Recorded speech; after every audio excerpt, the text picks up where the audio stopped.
बहुत हैं, लेकिन यहाँ एक एहसान का जिक्र फरमाया है, और वो ये है कि उसने अपने बंदे पर अल किताब उतारी। देखिए, हमारी जो ज़रूरियात हैं वो बेशुमार हैं।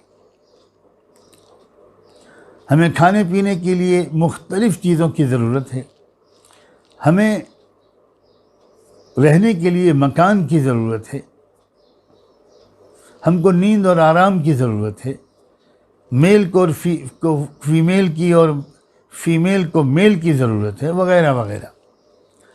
लेकिन हमारी जो सबसे बड़ी ज़रूरत है वो ये है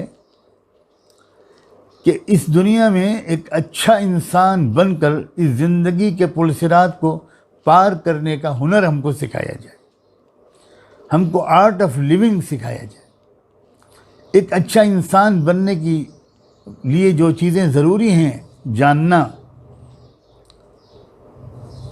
वो हमें बताई जाए।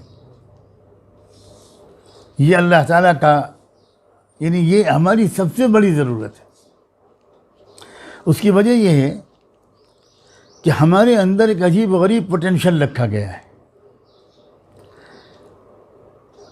अच्छाई और बुराई, नेकी और बदी, दोनों किस्म की सलाहियतें हमारे अंदर रखी गई हैं। आग और पेट्रोल दोनों को रख दिया गया है।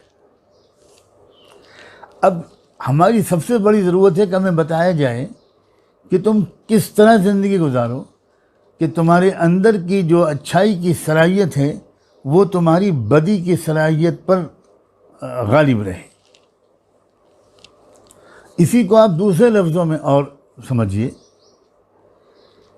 कि हमारे अंदर हमारे वजूद का एक हिस्सा तो वो है जो गोया एनिमल्स का है। इसीलिए इंसान को एक सोशल एनिमल कहा गया है।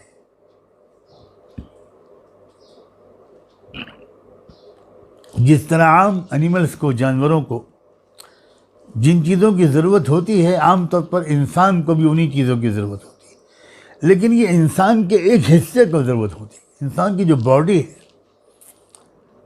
इंसान का जो जिस्मानी वजूद है, ये उसकी ज़रूरियात है।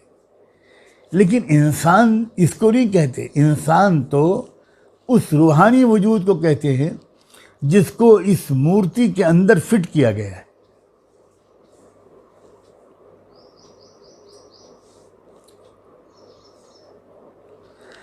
उस इंसान की ज़रूरियात है जो हमारा रूहानी वजूद है, हमारा जो स्पिरिचुअल पार्ट है हमारे एग्जिस्टेंस का, हमारी हस्ती और वजूद का, उसकी ये सबसे बड़ी ज़रूरत है कि हमको ये बताया जाए कि हमारे रूहानी वजूद के क्या तकाज़े हैं। वो जो हमारा स्पिरिचुअल पार्ट है वो कैसे सेटिस्फाई होगा, उसकी क्या डिमांड्स हैं, कौन कौन से काम करने से हमारे वो रूहानी वजूद को तस्कीन मिलेगी, ताकत मिलेगी, न्यूट्रिशन मिलेगा, ग़िज़ा मिलेगी, और कौन कौन से काम करने से उसको तकलीफ़ होगी, वो हर्ट फील करेगा, उसमें कमज़ोरी आएगी। और जब उस रूहानी और स्पिरिचुअल पार्ट में कमज़ोरी आती है तो इंसान बदी की तरफ आगे बढ़ता है, फिर उससे बुराइयां ज़्यादा निकलती हैं, फिर वो सेल्फिश बन जाता है, फिर वो कंजूस बन जाता है, फिर वो नैरो माइंडेड बन जाता है, फिर वो यकीन की चीज़ों पर शक करने लगता है, शक की जाने वाली चीज़ों पर यकीन करने लगता है, प्रायोरिटीज़ उसकी गलत हो जाती, तरजीहात गलत हो जाती, उसका ज़ौक़ मिजाज बिगड़ जाता है, हैबिट्स बिगड़ जाती, कैरेक्टर ख़राब हो जाता है। फिर ग्रीड उसके अंदर पैदा होती है, लालच पैदा होती है, एक एरोगेंस और एक तकब्बुर उसके अंदर पैदा होता है, और हज़ारों बुराइयाँ वो उसके अंदर से फूट पड़ती है। तो इसलिए जो सबसे बड़ा एहसान है उस मालिक का वो ये है कि उसने इंसान को तन्हा नहीं छोड़ा। उसने बहुत एहतिमाम किया इस बात का कि हर दौर में इंसान को उस दौर के ज़रूरियात के मुताबिक भरपूर रहनुमाई मिले। और इसीलिए रहनुमाइयाँ नहीं कहा गया, रहनुमाई कहा गया, किताबें नहीं, अल किताब।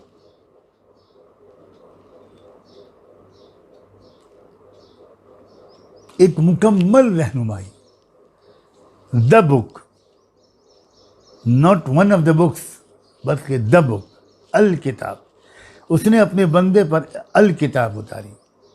एक एक लफ्ज़ की तशरीह करनी चाहिए। अब्दी ही, अपना बंदा, अल्लाह अकबर, सुभान अल्लाह। रहमत दो आलम जिन पर कुरान मजीद उतरा, मोहम्मद रसूलुल्लाह सल्लल्लाहु अलैहि वसल्लम, ये उनका तज़किरा है। लेकिन गौर तो कीजिए, अल्लाह ताला ने उनका तज़किरा यहाँ पर किस लफ्ज़ से करना पसंद फरमाया है? अब्दी ही, मेरा बंदा, मेरा ग़ुलाम। अल्लाह अकबर। अल्लाह ताला और बहुत से अल्फाज इस्तेमाल कर सकते थे। रसूल का लफ्ज़, रसूल ही, नबी ही, हबीब ही, अपना चहीता, अपना लाडला, अपना दुलारा, अपना प्यारा। आप मोहम्मद का नाम ले सकते थे, अहमद का नाम ले सकते थे, मगर अल्लाह ताला ने वो नाम इस्तेमाल फरमाया जिससे ऊंचा स्टेटस किसी इंसान का हो ही नहीं सकता। इंसान की जो सबसे बड़ी बड़ाई है वो ये है कि वो सचमुच अपने रब का बंदा बन जाए।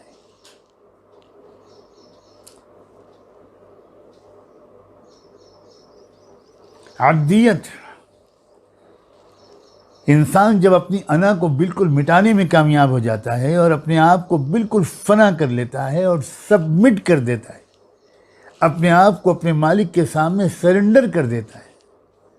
जैसे एक ग़ुलाम कि अपनी मर्ज़ी कोई नहीं होती, ग़ुलाम तो अपने मालिक और आका की मर्ज़ी के ताबे होता है। तो वो जो मुकाम है, ऐसा मालूम होता है कि इस मुकाम का जो आखिरी दर्जा था उसकी नुमाइंदगी करते थे मोहम्मद रसूलुल्लाह सल्लल्लाहु अलैहि वसल्लम। और इससे इशारा मिला कि ए इंसान, तू अगर बुलंदी चाहता है, तू अगर उरूज चाहता है,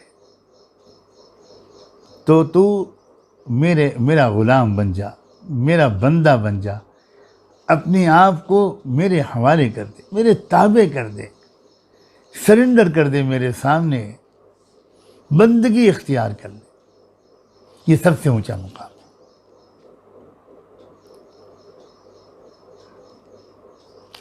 और इसमें तौहीद की रियायत का भी एक पहलू ज़बरदस्त तरीके पर पिन्हा है कि जब कोई इंसान किसी शख्सियत के बारे में ये पहले मान लेगा कि वो मेरे रब का बंदे कामिल है, बंदे कामिल है और बंदा है, तो फिर ये गलती वो नहीं करेगा कि उस बंदे को रब को बराबर खड़ा कर दे, उस बंदे को भी रुबूबियत में, खुदाई शान में शरीक समझने लगे, साझीदार समझने लगे, उस बंदे से कुछ मांगने लगे।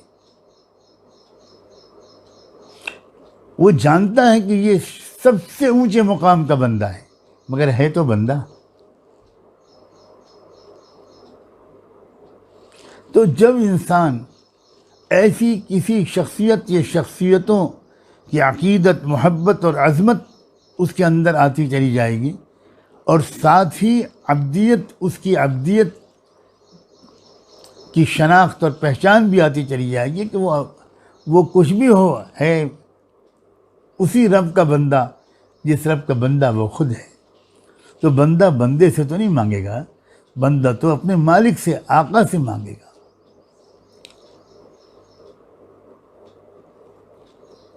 अल किताब, अल किताब उतारी उसने। अल्लाह अकबर। देखिए, एक मिसाल से समझिए। हम अपने ज़माने में देखते हैं कि जब भी कोई फैक्ट्री मैन्युफैक्चर करती है कोई मशीन, तो उस मशीन के इस्तेमाल का तरीक़ा सिखाने के लिए वो 2 मेथड्स इस्तेमाल करती है। एक तो एक किताब उसके साथ में देती है, एक बुकलेट देती है जिसमें डायरेक्शंस फॉर यूज़ लिखे होते हैं। लेकिन अगर वो मशीन ज़्यादा नाजुक और कीमती होती है, ज़्यादा कॉम्प्लिकेटेड और सोफिस्टिकेटेड होती है, तो वो फैक्ट्री एक किताब को काफ़ी नहीं समझती, बल्कि वो एक मैकेनिकल इंजीनियर का इंतज़ाम करती है कि जो भी परचेज़ करेगा उस मशीन को और यूज़ करना चाहेगा, तो वो पहले से सीखेगा, पहले ट्रेनिंग लेगा, उस मशीन के इस्तेमाल का तरीक़ा सीखेगा प्रैक्टिकली किसी एक मैकेनिकल इंजीनियर से, जो वेल ट्रेंड होगा, वेल इन्फॉर्म्ड होगा। उसका यही काम होगा कि वो इस्तेमाल का तरीक़ा सिखाए।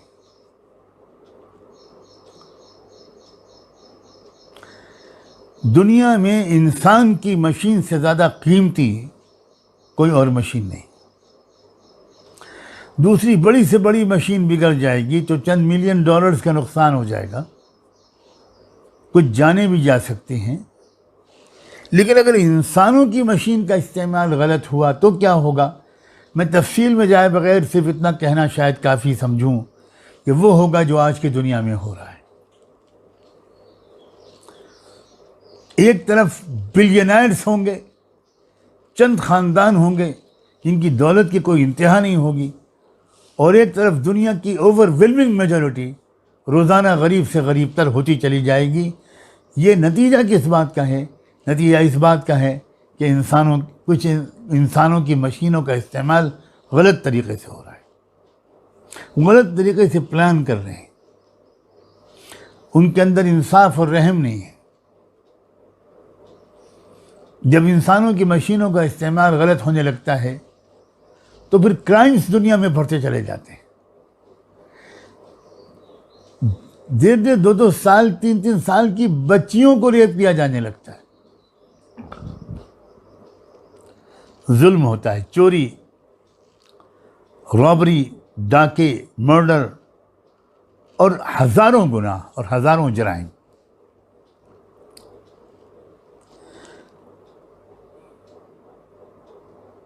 तो इन सबसे ज़्यादा ज़रूरी ये है कि इंसान को अपनी मशीन के इस्तेमाल का तरीक़ा सिखाया जाए।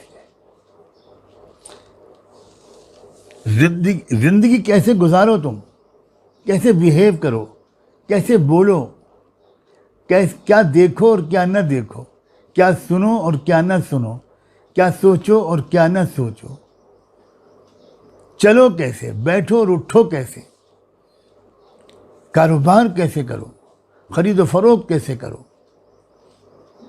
फैमिली कैसे बनाओ और कैसे फैमिली को मैनेज करो, रन करो। ये सब चीज़ें, इसकी ज़रूरत है सबसे ज़्यादा इंसान को कि इंसान को ये बताया जाए। अच्छा, बताने का हक़ किसका है? Who has exclusive right to guide the mankind?